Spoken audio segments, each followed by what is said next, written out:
Greetings, dear viewers. We're glad to welcome you at the International Roundtable. As a continuation of the online conference, Global Crisis, this already affects everyone, held on the July 24th, 2021, on the platform of ALLATRA International Public Movement. This conference was interpreted into 72 languages by volunteers. Scientists, researchers, professors, politicians, businessmen, and other specialists got the opportunity to voice the truth about the problems humanity faces now.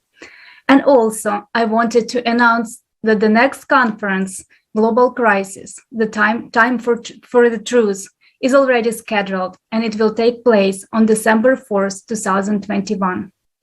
Everyone can participate and take part in preparation. Now I want to pass the word to my co-host, Sean. Sean? Thank you, Anna. Today, we would like to talk about several topics that were raised during this conference: environment, climate, and that ecological and climate crisis that were already taking place in the world today. We're happy to introduce our guests today. And I first want to introduce Larissa Asmanavov, Associate Professor of the Russian State University for the Humanities; Rico Paganidi, founder of EVOL, is the research journalist, author, publisher, speaker, and leading world expert in the study of ancient civilizations and Egyptian history. Tatiana Hoynatskaya is a PhD in public administration, director of the Universality Institute, vice president of the Polish Academy of Universal Administration. And Samuel Tinwa, climate and environmental activist, CEO of Echo Bamboo International. And to start off this roundtable, let's watch a short video.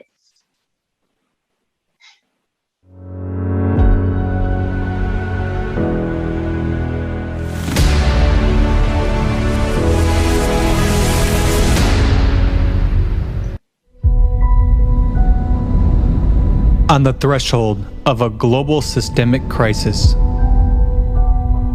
as we face planet-wide catastrophes, the largest scale unification of people in the known history of humankind, organized by people from 180 countries of the world, interpreted into 72 languages by volunteers live. Thousands of rebroadcasts on streaming platforms worldwide. Millions of viewers around the planet. International Conference Global Crisis. This already affects everyone. On the ALLATRA platform, a total of 72 speakers spoke out during the 12-hour live broadcast. Leading scientists, world-renowned opinion leaders, international activists and artists, and governmental representatives raised the most acute issues of modern society. What is the development of artificial intelligence leading to? What is the real scale of the ecological crisis? What is not being discussed at any forum on climate about the causes of natural disasters not related to human activity? How are we destroying the planet's resources and its biosystem? What is happening to the Earth's core? What conditions are climate refugees in? How can humanity unite to build the creative society where life is the main value? This event is completely changing the way we look at the world, because finally, people are speaking the truth. And this is just the beginning. We invite you to the next conference on December 4th, 2021. Global Crisis. Time for the truth.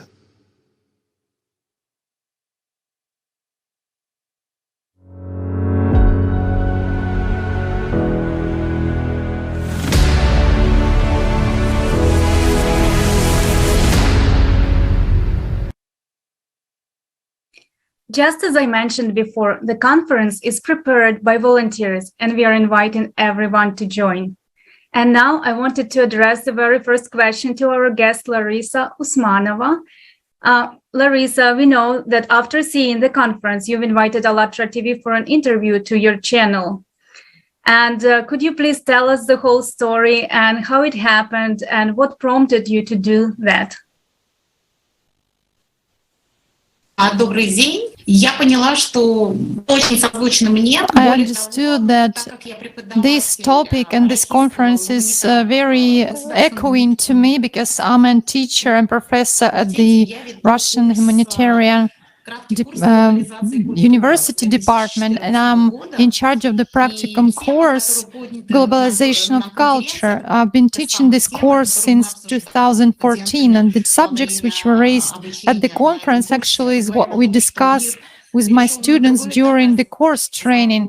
We are speaking of the fact that the world is now on a different stage, and this is an objective process. It is described by philosophers, and it's an objective process of developing science and technology. The humanity has always been striving for that, but now we are on the stage of changing our relationships between human and nature. And you know, there is a certain type of relationships between human and nature.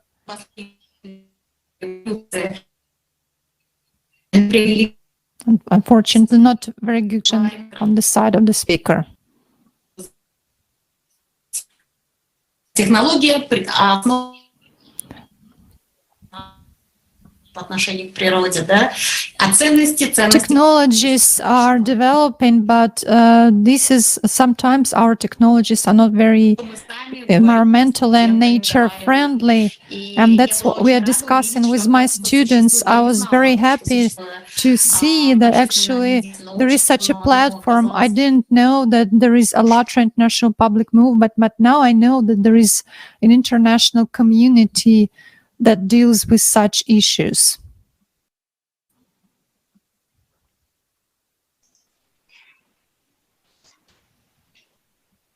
That's right. It seems to be losing connection. Thank you very much.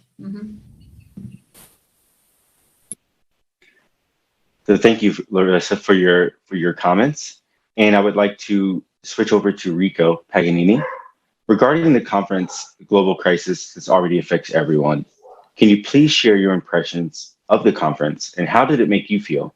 And how do you view humanity now that you've seen the conference?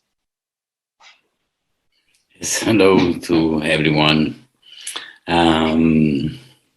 It was really hard for me, even if I am a publisher and I wrote several books also about this topic, especially one about the increase of the environmental catastrophes. And I thought that I have a quite complete overview. But I learned quite a lot from this conference as there were shared like the actual numbers, scientific proofs.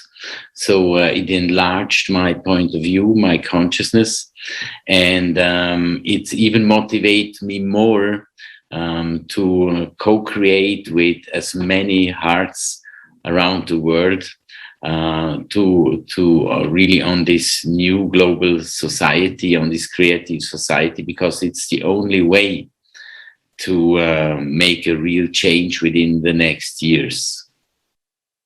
So I'm very thankful and I'm looking forward to share with you and afterwards also to support wherever I can, also in our other global organizations, the work and the progress for ALLATRA.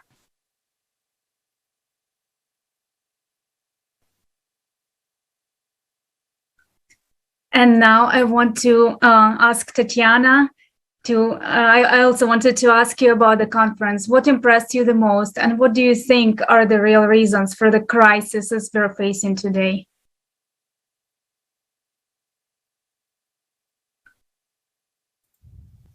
I represent the International Universology School. Since 2008, we've been warning the humanity that the crisis has started, and we now see this crisis all over around, but basically the crisis began inside every human, and it's the crisis of vital life values, the goals of life, and the crisis that a person cannot overcome and resist the negative circumstances in his or her life which are imposed on him or her. So we do want to cooperate with ALLATRA now, because you know and really good at showing the crisis in such a vivid form to the entire humanity, and you raise the importance of taking common steps all together. Speaking of the creative society, I'd like to say that first of all we should focus on upbringing a creator in a human, in every person, to show to humanity and to every person the way from the development way from the current state to the state when every person will become an integral part of the entire society, of the whole planet, so that all of us will be united, all countries. So thank you very much for your tremendous work. Thank you. And thank you, Tatiana.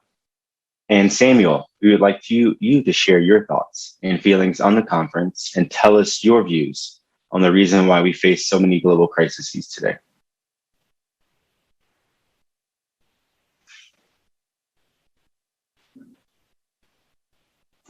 Okay, yes. Good evening, everyone from Uganda. I'm so happy to be here. So, I'm a climate activist and environmental activist as well. To the Creative Society, I really appreciate the work the Creative Society is doing, in that it connects people of different environmental issues to discuss and at least come up with a solution. Because if you find that someone having a problem in Africa or in Uganda, there's another person who is in Russia and they're having the same problem. If the two can connect and discuss the different ways of solving the issue, it really helps so much, and it inspires very many different people to come on board and work on that issue. Creative Society, I really appreciate it in that it connects people and brings out the different problems that are affecting the people within their society. So it brings out in that it brings out in a way that the few that are really affecting the environment, it brings in that aspect of understanding how human beings connected to nature and what activities are being done or what actions are being done to either to conserve the environment or to destroy the environment. So in Creative Society, we find that we are connecting with the different professional people, the different careers that are really showing us that yes, we need to act, we need to respond to nature. Nature is calling us to do something, but we are not responding. So thank you. Thank you, Samuel. And now we're going to watch a short video about cyclicity.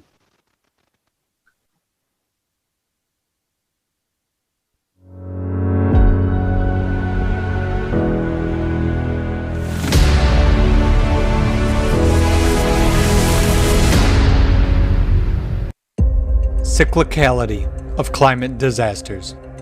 12,000 years ago, there was an era of dramatic climate change. Rapid sea level rising, earthquakes, floods, volcanic eruptions, and lava rains from the black sky. According to geologist John Embry, a climate revolution occurred around 11,000 BC, accompanied by accelerated sedimentation and a sudden rise of Atlantic water level. Overall, the objective evidence strongly suggests that a great cataclysm occurred in the 11th millennium BC. It had such profound implications that it became a particular watershed between two very different eras in the history of our planet. Further evidence of the cataclysm was the fact that animals died out most intensely between 11,000 and 9,000 BC, when violent and inexplicable climatic fluctuations occurred. Despite the explicit taboo in science, many scientists today speak that everything on the planet happens in certain cycles, including global climatic events. A logical question arises. What kind of cycles result in global cataclysms? The report by Smotron on Geostrategy 21 website reads, "The current stage of the planet's and civilization's existence is characterized by the fact that at the turning of the second and third millennia, the Earth passes through almost simultaneous ending of several rounds of individual evolutionary spirals of the galactic solenoid at once. They include its cyclic revolutions of about 2,000 years, 12,000 years, and 370,000 years." Vladimir Vasilyevich Bubanyakov studied the cycles of the Earth's evolution: astrophysical, geological, biological, and historical. They all turned out to be subject to the great cycle of the change of epochs, lasting 11,911 years. This number is a multiple of the periods of revolution around the Sun of all its planets, with precision down to 1/100th of a terrestrial year. Alexander Mikhailovich Botrin. I maintain that the planets also revolve around their center of mass, in the direction perpendicular to the plane of its orbit. As a result of such rotation, the planet Earth occasionally flips over in space by 360 angular degrees, thus triggering a cyclicity of global events. The global catastrophe, with a periodicity of 12,166 years, the entire appearance of the Earth and natural conditions periodically change, which directly affects the historical development of humankind. Igor Petrovich Kopolov and Vitaly Vasilyevich Lushiev. The small 13,000-year galactic half-cycles are also related to global climate changes and other catastrophic events, but they proceed without the magnetic field polarity reversal. The boundary of these cycles is distinctly defined by the rise of the ocean level and global climate changes. These events have received the name of the World Flood. Concerning the fact that the World Flood had occurred, modern science has no doubts about that.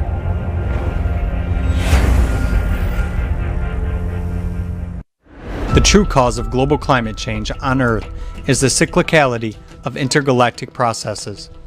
The galaxy is a single electromagnetic system interacting with all objects in it, including the solar system. Any small changes in the galaxy is reflected in the Sun, and as a consequence affects all processes, not only on Earth, but also on other planets of the solar system. The Earth is not the only planet in the solar system undergoing climate change. The increasing amount of Pluto's black spots, polar shifts on Uranus, changes in Neptune's light intensity, and melting of ice caps on Mars make it clear that changes are underway throughout the entire solar system. The fact that other planets and moons in the solar system are also warming, and apparently there is no anthropogenic emission of greenhouse gases there as such, proves that CO2 is not the main driver of our planet's warming. Mars, Triton, Pluto, and Jupiter all show signs of global warming. Thus, there are many factors influencing the Sun and the solar system. These factors need to be taken into account as they affect climate change. As stated in the report of scientists from ALLATRA Science on the program and consequences of global climate changes on Earth, effective ways to solve these problems. The mistake was that many scientists in the past did not consider the impact of the increasing acceleration of the universe cosmic factors and astronomical processes on the global climate system of the planet. The scientific paper by academician Nikolai Petrov, Solving the Problem of Earth's Climate Change from the Position of Laws of Life Preservation in Space, says, during one period of orbiting around the center of the galaxy, the solar system makes more than 8,000 zodiacal turns along the spiral trajectory. Due to this, the polarity of the external magnetic field is rhythmically changing with respect to the moving solar system. This means that the information magnetic field of the galaxy adjusts the energy condition of the solar system in general, and the rhythmic climate change on the Earth in particular. Global climate change on Earth is mainly a derivative of astronomical processes and their cyclicity. This cyclicity is inevitable. The geological history of our planet shows that the Earth has experienced such phases of global climate change many times before. Today, we see how climatic disasters on the Earth are intensifying day by day, and each inhabitant of the planet will come to face them one way or another. As we already know, these events will only keep increasing because it is the next 12,000 cycle that we are facing. Thanks to the knowledge from ALLATRA presented in the scientists' report on the problems and consequences of global climate change on Earth, effective ways to solve these problems, we understand that it is not only the sun that causes climate change, but it is the cyclical processes in space which are continually occurring and as a consequence affect the planets in the form of climate disasters. And we, as humanity, have just entered the active phase of this cycle. To date, scientific and technological progress does not allow us to influence global processes in space and on Earth. As a result, we cannot oppose these changes.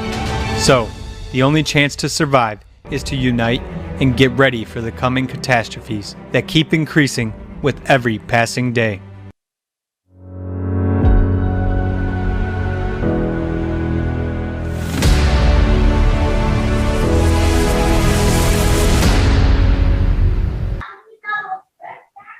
This video gives us a clear understanding of the cyclic process that is happening today with our planet. We see that the number and the power of cataclysms are growing, and that they are starting to become synchronized. Rico, could you share your knowledge about this topic? Yes, and it's interesting that it was mentioned the date about 11,000 BC.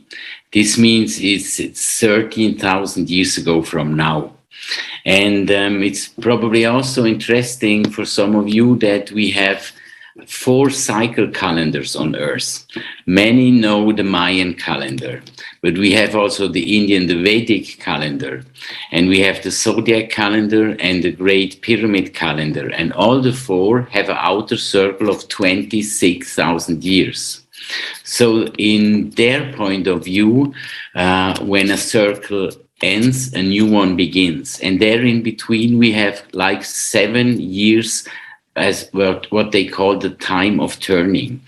And the interesting, amazing thing is that all these circles end at 2017, and they go until 2024, these 7 years. So right now we are in the middle.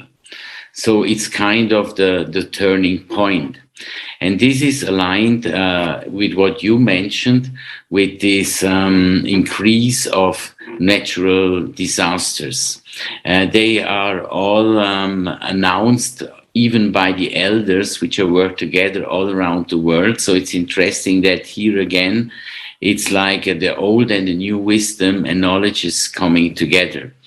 And so we have to prepare and to see that just in the last 20 years, we had more global disasters than in the whole century before.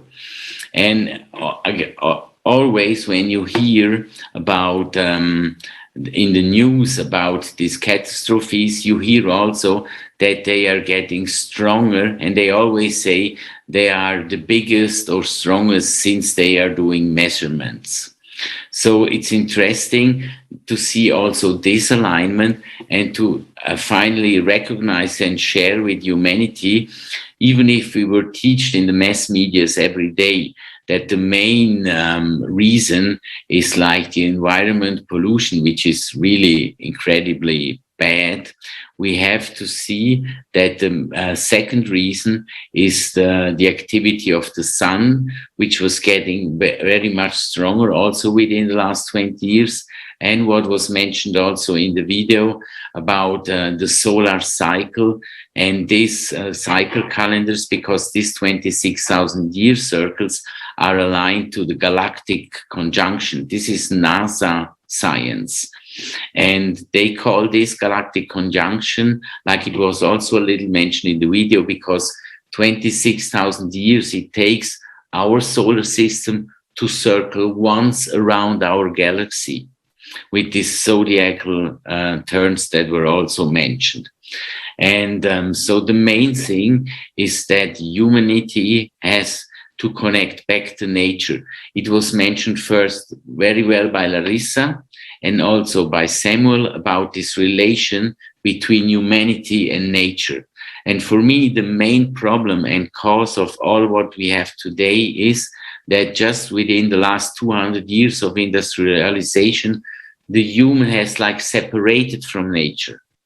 And we have to reconnect with nature, also to appreciate Mother Earth and nature for the living, and to raise this consciousness. And this is so wonderful that we are together co-creating on this process and share this knowledge with as many humans as possible, because we have not, the time is not just ticking away. We have already 5 after 12, and soon we reach the point of no return. So it's really the call for action for everyone. Thank you.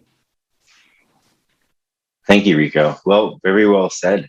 Absolutely. So it's like cyclicity is definitely a main driver of climate change and global crises around the world. Larissa, I would like to ask you, on the threshold of crisis, the natural reaction of a human being is to look for a solution, to look for a way out. Today, we're not on the threshold, but in the midst of a crisis. How important is it to revise our value system in these times? And can this save humanity?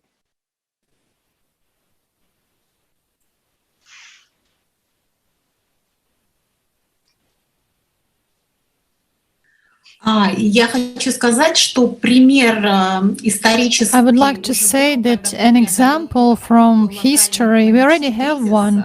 When there was a local environmental crisis was overcome last year, and the scientist Kurpin Bugaydulin substantiated the social natural history of humanity. Actually, it's the studies of humanity's history in the context of geological changes. And he analyzed the experience of China over 2.5 thousand years ago, when the local Chinese civilization had a local crisis due to the split of the population. So what the Chinese culture do at that point? They changed culture and cultural values, and they rebuilt the relationship between nature and humanity. So we can see that humanity did such changes, and now we can see the global environmental crisis on a very large scale. But we see the same task, have to change our attitude to nature, to make it different, and to build another system of values, because different values will bring new technology to us, new relationship with nature. So far, humanity and scientific researchers do not see other technologies because they have certain paradigm. But if we change the values, we will change the scientific paradigm, and then we will have totally different technology, which will enable us to coexist on this earth in a transformed form. Я ответила на вопрос. Have I answered your question? Yes, thank you very much. It is extremely important to bring up moral values in our society. And thank you very much, Larissa. And now I wanted to ask Samuel, you as a climate activist, can you share about climatic situation in Uganda? How has the change in climate and ecology affected everyday life of people?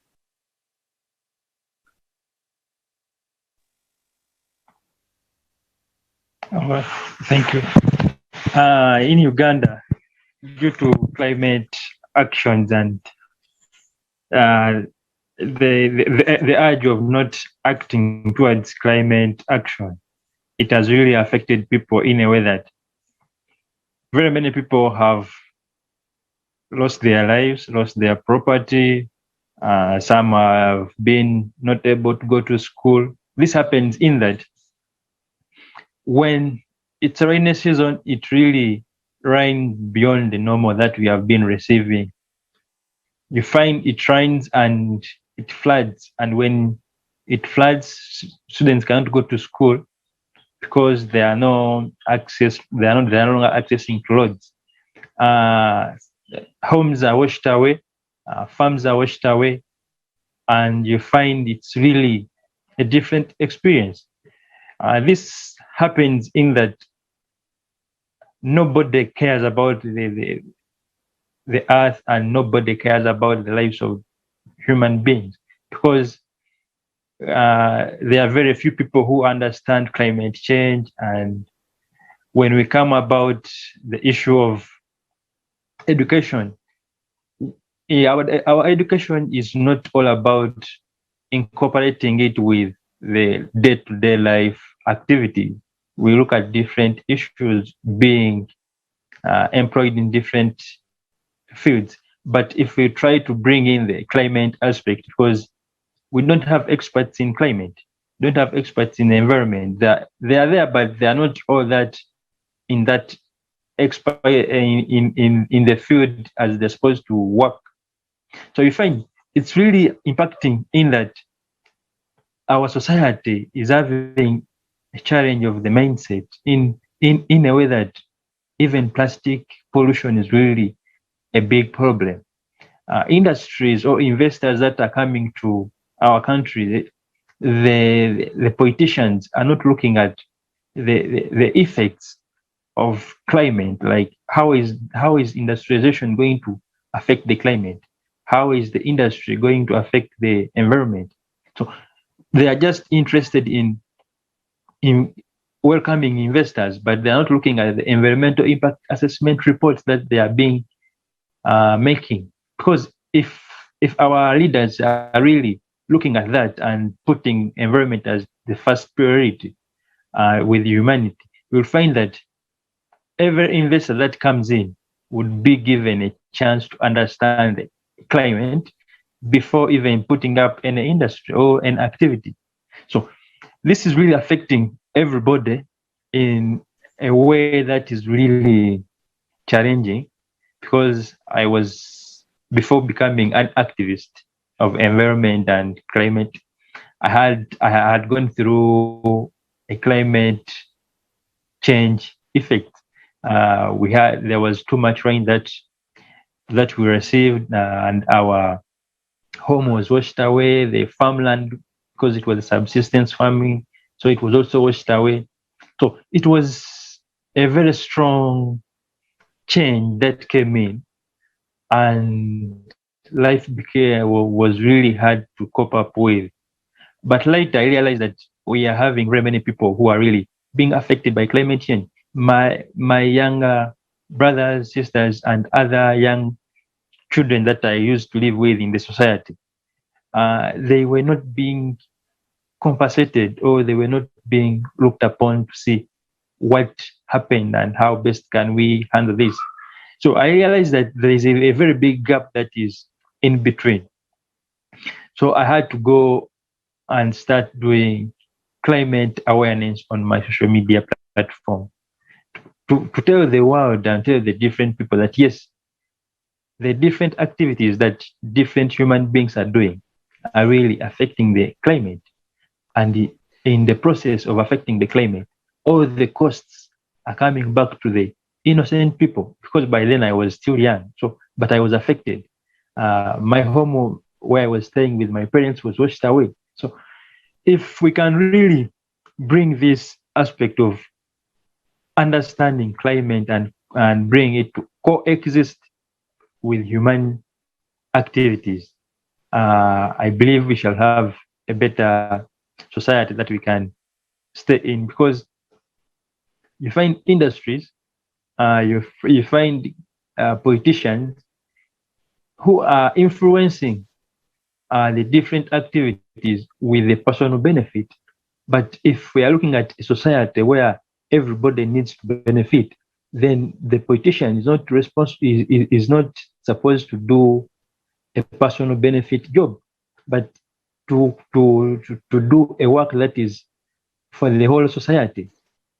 But you find our politicians here are selling off different environmental the different environmental resources like forests. Ugoma forest is being sold off to an investor who wants to grow sugarcane.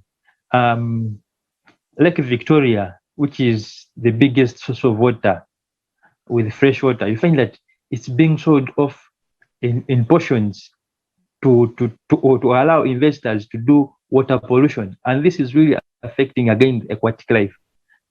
And if it's affecting the aquatic life inlet, the fish which are inside there are a source of food to the different local farmers, to the different locals around, and it's giving them employment. So if an investor who doesn't mind about environment is pouring the waste into our big water source, and there's someone else who is interested in using the water source for an activity like economic activity, fishing, but then it's being polluted and no more fish be good from there. So it's all a challenge. Another one is River Rees, which is in Western Uganda. It's no longer now a river, but just a plastic river, because when it rains, it's always a mess. You find plastic everywhere. So our media houses are not so much interested in knowing the environmental issues, because they find it very hard to bring it out to the community. And even you find that stories that are concerned with environmental aspects are not easy to sell in the community. So for them, they're interested in profitable news. But if we can incorporate it and say, yes, we are coexisting with nature and have a mindset that shows that there is a very large and important way that nature is really giving back to humanity. So it's our responsibility to take care and say, let us protect nature. Let us do the best that we can do so that our nature remains as safe as we can. Because even the air pollution, there is too much air pollution in Uganda, and you find the different responsible authorities are not taking part in measuring this, because they are taking it to be like, who cares? But if we can come up and say, yes, we need to understand and publish every information, and how is this connected to human life? How, if this activity happens in, let me say, maybe air pollution, how is it connected to lung cancer within the different society, like the society people? So that's how really I see it and I feel like there is a very big gap between that we really need to bring to the community or the society, that they can really cope up and understand the aspect of climate change and how can we coexist with climate. Thank you. Thank you, Samuel. That was very enlightening about the current situation in Uganda right now. And Tatiana, I would like to switch to you. We understand that the consumer format is so firmly entrenched in our society and is the main cause of the crises and difficulty to finding real solutions. In a consumer format, money, profit, and power are at the forefront of everyone's minds. And this is why, to change the situation, thousands of people are joining the Creative Society Project, soon to become millions, with the goal to build a society where the main value is a person, human life, and there is no concept of power, because power belongs to every person.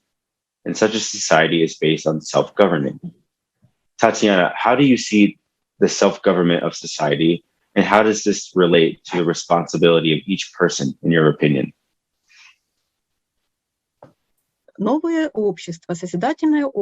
The new society, the creative society, is actually has to be actually built on these principles, which because they are oriented towards nature, because everything around us is built on the same principles in nature. And since a human being is a part of the planet Earth, we have to be like to have this inherent in us. And when we speak to when we are speaking today about the climate and environmental crisis, we understand that these crises are numerous in our life, and not all these crises were nature-oriented, nature-based, because humanity many times it generated this crisis itself, but certainly a certain part of humanity still survived. And if we look at which part of humanity survived climate disasters, we can say that that part of humanity respected the planet, respected nature, and identified themselves with the evolutionary development. So now I think we are not in a situation when there is no way out at all. We have to look inside ourselves, because a human normally doesn't really understand who he is. Actually, a human being is a complex energy structure. Thank you very much, Tatiana. That's very inspiring understandings you had to share with us. And just personally, it inspires me a lot to hear that a lot of people understand what's going on. And we have a understanding also how to resolve those problems. And now I wanted to ask another question. Samuel, why do you think it is so important to raise problems of global climate change, and ecology? Do you think we are ready for major changes needed in society? And also, do you think unification would help us to overcome those challenges?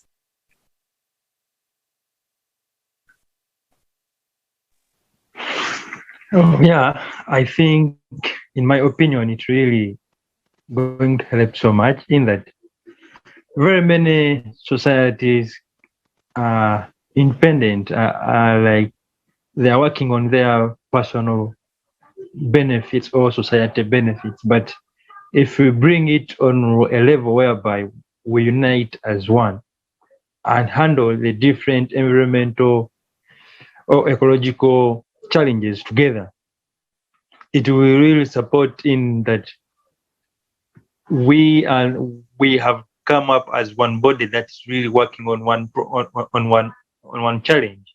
Because if I can give an example, like if it is a wetland that is being destroyed in a community, not only the community will benefit, but that wetland is connected to the different communities that are benefiting from it. So if the whole society unite together and say, let us protect this area, let us protect this resource, and they unite up as one and have one voice for that protection activity, I think that one will really perfectly bring out the aspect of understanding the different environmental concerns. And then I think the different societies are taking the actions to be on individual levels, and you find the challenge comes in that you cannot have the funds as a society to do a project that either needs funds. If it is conservation and you need some funds, you cannot do it as alone. But if you come up as a society or as a group of people that are really united with one goal, it gives you a chance that everybody will either contribute something. Ideas will be given out to the society so that you can come up with one idea, since you are all united and you are running for one goal. I believe in that if this is really happening, it can give a very good crew or unite the society, so that even the younger generation that are coming on board can really understand, because they are already united and they have found the process being worked upon by the elders. So if the elders are already united and the younger generation is coming in, it's just a matter of copying up and say it's already a policy. So we cannot do anything but to work as a society, as a one group event, so that we can achieve the goals of our elders and also to achieve the goals of we, the younger generations. Thank you, Samuel. I totally agree. Enrico, I would like to ask you, do you think that people around the world are properly informed? And if so, or if not, what can we do to increase awareness to everyone on the planet? Yeah, on your first questions, they are for sure not properly informed, because there are no real objectives medias anymore. And Tatiana and also Samuel again mentioned beautifully, it's finally all about consciousness. And consciousness usually is based on information and education. We have to inform and educate the people. And this is also the only way. Many people today are talking about the mass consciousness or the collective consciousness, about the critical mass.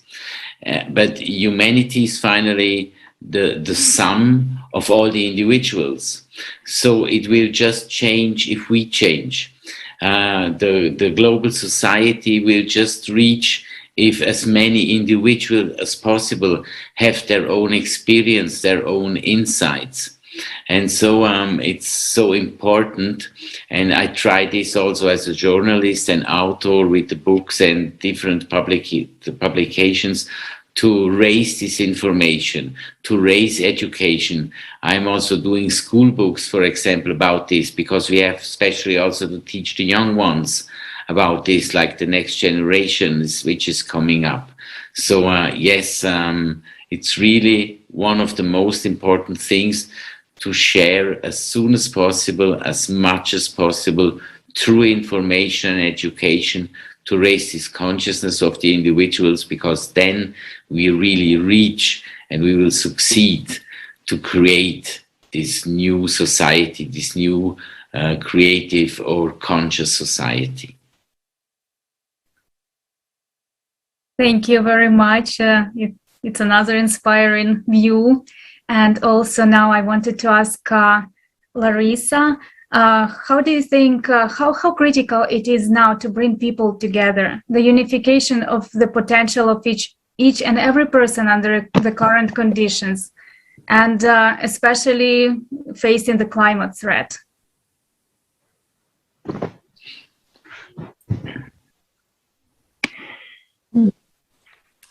Да, спасибо большое за вопрос. Действительно. Yes, thank you very much for your question.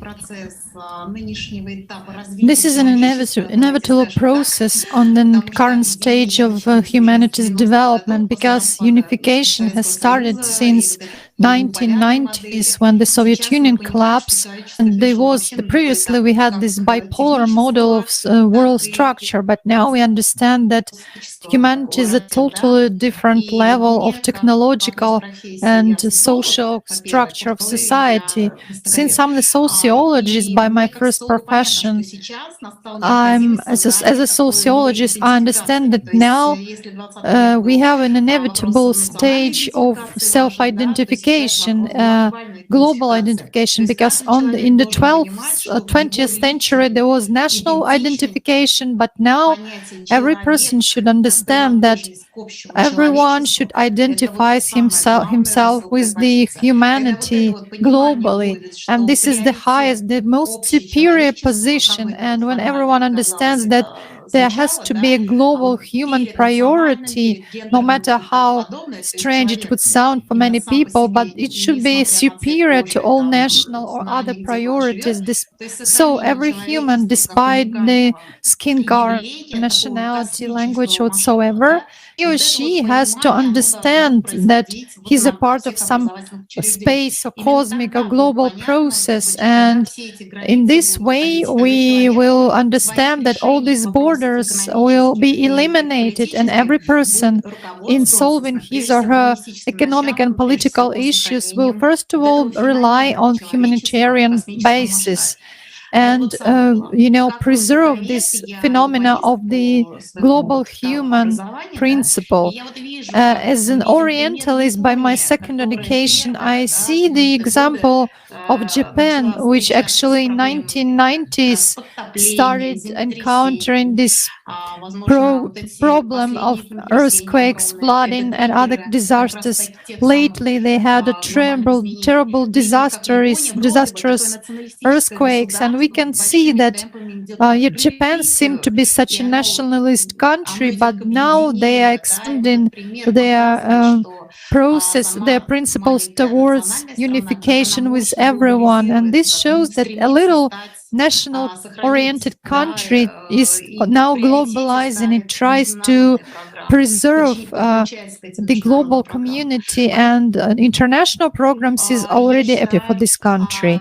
So now I think that it's not our own understanding here of those who are present here, but many people already start to understand this, and this becomes a part of the training programs in many universities. Now there are many specific educational courses. For example, I have 2 programs like this on YouTube channels in particular, and I try to promote these subjects for the young people. In particular, I speak about this among all people whom I know.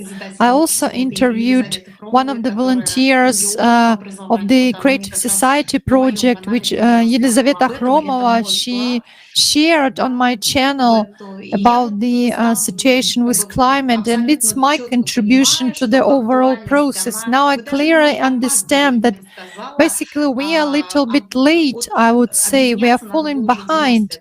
We had to unite in the 1990s, but now it's not urgent, but it's super urgent, and we should do it as soon as possible. Absolutely, Larissa. Thank you so much for sharing your thoughts. Once again, I want to thank our guests for joining us today. Also, big thanks to everyone involved in the preparation, interpreting, and streaming this roundtable and other broadcasts on ALLATRA TV and other broadcasts on ALLATRA TV channels. Thank you very much. I give the floor to Sean. Thank you, Anna. It's important to understand what dangers we face, no matter how intimidating they can be. Today, we heard from specialists around the world sharing their understanding of the world we currently live in and how we can possibly avoid total disaster. We will keep ringing this alarm bell until all of society wakes up and starts to actually change for the better. Cooperation, love, understanding, and faith can pave a clear path to our salvation, as we most certainly face total annihilation if we do not change our ways. Time is ticking, and it's time for humanity to unite.